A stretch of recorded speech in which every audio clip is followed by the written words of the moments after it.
Hello everyone and welcome back. In this video I'll be talking about all the reasons you shouldn't play ADC in Season 14. Having been an ADC main myself and moved away from the role, I think it would be helpful to give some insight as to why it can be so frustrating to play right now. And to be fair to the hardcore ADC mains or anyone who wants to get into the role regardless, I will add a few reasons you do want to play ADC at the end of the video. If you make it that far and you enjoyed, please leave a like and consider subscribing so I can keep making videos like this. So without wasting any more time, let's start with what I think is the biggest reason that ADC is such a flawed role right now.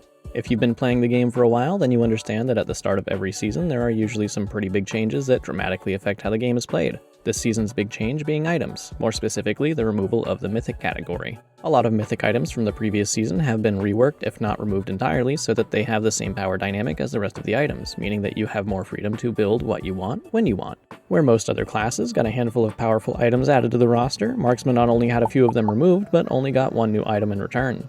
I understand that ADC can be a very hard class to balance, but it seems like every other season they just get a big slap in the face. And yes, I'm partially saying this because it's my favorite role, please don't hold it against me. For example, Yumu's Ghostblade, previously a mythic item, has quickly become a strong first pick for high damage burst style ADCs like Misfortune, Jhin, and Draven. Not only does the item only cost a measly 2700 gold, but the amount of stats that it gives is way over the power budget. Attack damage, lethality, passive, and active movement speed all before 10 minutes is pretty insane if you ask me. Because of how cheap and powerful lethality components are, it just makes sense to build them and go for a stronger early game where you can snowball instead of a slow scaling build where you may not even make it to late game. That's to say, a traditional full build ADC would even stand a chance against a full build lethality Misfortune late game.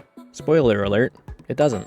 Despite ADCs being known to scale hard into late game, they simply don't hold up in the current meta. Right now, every champion's goal is to blow people up as fast as possible, and because of that, I'm sure there's a lot of players hoping for another durability update just like the one we got back in 12.10. Granted, not everyone feels that way, but it would be a lot healthier for the game. Looking back at Marksman items, you probably know that Stopwatch got removed from the game entirely, and the stasis active is limited only to Seeker's Arm Guard and Zhonya's Hourglass, making it entirely unbuildable by most, if not all, Marksmen. Because of that, the build path for Guardian Angel has changed as well, where Stopwatch was replaced by Steel Sigil, which has no active and instead gives a small amount of attack damage and armor. This leaves Guardian Angel with 55 attack damage, 45 armor, and of course the Rebirth passive that has a crippling 5-minute cooldown. I can't emphasize enough how terrible this item is, especially for Marksmen. It has some of the worst stats, and the Rebirth passive is hardly effective on an ADC, considering that if you were going to die in the first place during a teamfight, then what are the odds of you surviving a second time? It's often wasted on an ADC who has little to no options for escaping or surviving, especially in a meta where teams don't play around the ADC anymore.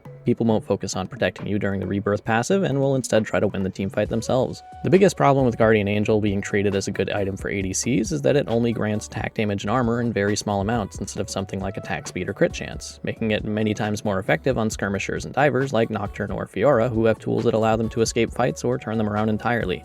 Moving on to the one new item that Marksmen did get, we have Terminus. This is an interesting one, granting attack damage and attack speed along with a very unique passive. Juxtaposition will grant different stats on alternating auto attacks when attacking a champion. Light attacks will give stacking armor and magic resistance, while dark attacks give stacking armor and magic penetration. At first glance, it seems like a pretty good item, but it has two major problems. The first one being that the passive can only be utilized when directly auto-attacking enemy champions, unlike Ginsu's where you can reach full effectiveness by attacking minions, monsters, and structures before entering a teamfight. The second problem being that it's an item catered towards traditional marksman builds that rely heavily on attack speed in a meta that is currently being dominated by high burst damage. It's pretty safe to assume you won't be able to fully stack the passive before getting blown up by an assassin.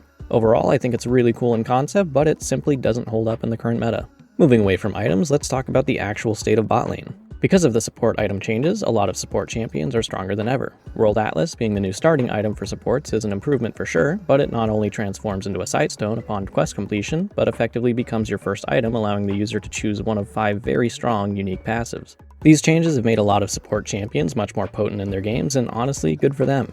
Well, most of them. I'll withhold my thoughts on Senna for a future video. Anyways, with the new support changes, there has been a dramatic increase of effectiveness for enchanters who, for better or worse, have been kind of under the radar for the past few seasons. So what does this mean for bottom lane? Well, playing against Samira, Misfortune, or Draven is hard as it is, but combine them with a strong enchanter and you can kiss your Ash goodbye. These burst-type ADCs are strong because they're able to abuse the new and improved lethality items while other marksmen can't, and without any buffs to ADC items, regular marksmen just don't perform as well even in the late game. To put it simply, most marksmen who rely on their abilities to deal damage are probably going to be just fine, while champions like Jinx, Kai'Sa, and Tristana are going to have a much harder time finding success this season. With all that covered, I think I owe it to some of you guys to give you a few reasons why you should play ADC. If you've already been playing some of the more popular ADCs this season, then rejoice in your newfound power spike. It's hard to say how long things will stay like this, but hopefully all of you Samira mains are enjoying it. As for anyone who doesn't play these champions but has always wanted to, then now's the perfect time. It can be fun to play marksmen like they're ranged assassins, and this is probably the best time to do it. You get to play the role of ADC without having to conform to the normal kiting and positioning playstyle. Not to say these skills aren't needed anymore, but it's a lot easier to kite in between one-shotting champions than kiting in between every auto attack. As for the last good reason I can think of to play ADC is that you don't have to play an ADC. Bottom lane has been a free-for-all for a while, but in this season all rules and reason have been thrown out the window, which means you can really play whatever you want, whether it's duo support, AD Twisted Fate, Yasuo Janna, and the list goes on. There's never been a better time to mix it up without getting totally flamed by your team. With all that said, I think it's time to bring it all together. In case you haven't been playing recently, or are just getting back into ADC, it's good to know what you're up against. The strongest marksman right now includes, but is not limited to, Jhin, Draven, Samira, Misfortune, and Ezreal. Due to their nature and their ability to abuse certain items, they are very prevalent this season. If these champions don't sound fun to lane against, then you might want to stay away from ADC for a while, or at least until some changes are made. That, or you can adapt and pick these champions up for yourself. If you're already proficient with these champions, then you're at the top of the food chain right now. As far as marksmen are concerned, of course, Rengar players won't think twice about putting you in your place. Remember, assassins are going to use assassin items a whole lot better than ADCs can. Well, that's about everything I have to say about ADC right now. I'm interested to see how things play out this season and if they'll make any substantial changes, but let me know what you guys think in the comments. Anyways, thank you so much for watching, and I hope to see you guys in the next one.